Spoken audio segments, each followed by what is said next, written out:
Tiger and the Clock Tower Conundrum. It was a crisp autumn morning in Pawsville, and the town square was abuzz with excitement. Today was the annual Clock Tower Festival, celebrating the historic landmark that had stood tall in Pawsville for generations.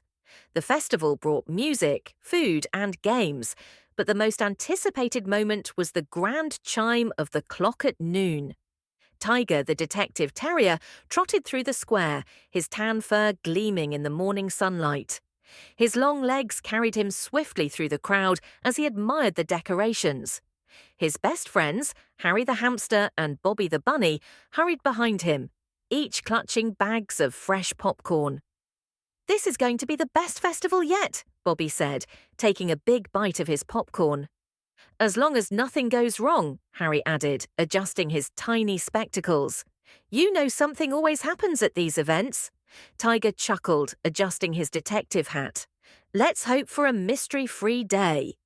Just as the words left his mouth, a loud gasp spread through the crowd. The mayor, Mr. Tortoise, stood in front of the clock tower, looking distressed. "Oh dear," he exclaimed. "Something terrible has happened. The clock's hands have vanished." The crowd was shocked. Without the hands, the grand chime at noon couldn't happen. The festival would be ruined. Tiger's detective instincts kicked in. He stepped forward. "Don't worry, Mr. Tortoise. We'll solve this mystery before noon." Mr. Tortoise sighed with relief. "Thank you, Tiger. The town is counting on you." Tiger turned to his friends. "We need to search for clues. Bobby, check around the base of the tower. Harry, ask the festival vendors if they saw anything suspicious. I'll inspect the tower itself." They split up, each determined to crack the case. Tiger examined the clock tower, scanning the area for any sign of forced entry. He noticed a few scratch marks near the maintenance hatch. "Interesting," he murmured. Meanwhile, Bobby hopped around the tower's base and found something shiny hidden in the bushes. He picked it up and gasped. It was a small wrench.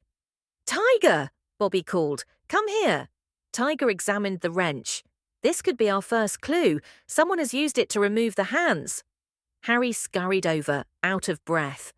"One of the vendors saw a shadowy figure climbing the tower late last night."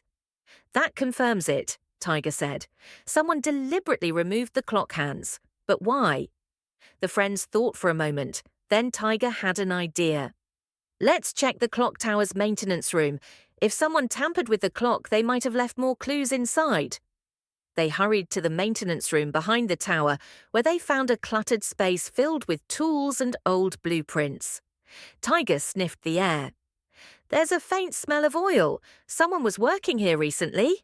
Harry climbed onto a shelf and pointed. "Look, there's a note on the wall."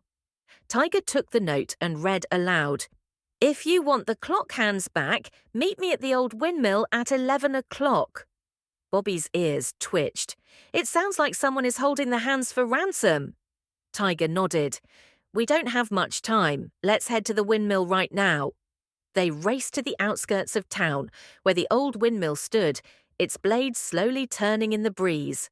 As they approached, they heard some grumbling inside. Peeking through a crack in the door, they saw a raccoon in overalls tinkering with the clock hands. Tiger pushed the door open. "Caught you!" The raccoon jumped, dropping the hands with a clang. "Oh no," he yelped. "Why did you take the clock hands?" Tiger demanded. The raccoon sighed. "I'm Ronnie, the repairman.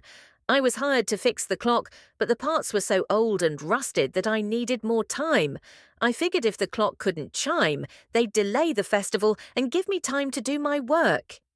Tiger frowned. "But you didn't have to steal them. You could have just asked for more time."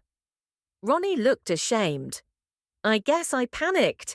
I didn't want to disappoint the town." Tiger sighed but smiled. "Well, you're in luck. We can help you fix the clock before noon. Let's get to work." Together, the friends and Ronnie rushed back to the tower. Ronnie reattached the clock hands, while Tiger and his friends helped clean the gears and polish the clock face. With just minutes to spare, the final adjustments were made. As the clock struck noon, a loud and proud chime rang through the square. The crowd erupted in cheers. Mayor Tortoise beamed. "You did it, Tiger. The festival is saved." Ronnie stepped forward. "I'm sorry for the trouble I caused, everyone. I'll make sure to do my job properly from now on." The mayor nodded. "We appreciate your honesty, Ronnie. Just remember, communication is key." Tiger grinned, his tail wagging. Another mystery solved. As the festival continued, Tiger, Bobby, and Harry enjoyed the celebration, knowing that Pawsville's beloved clock tower would keep ticking for generations to come.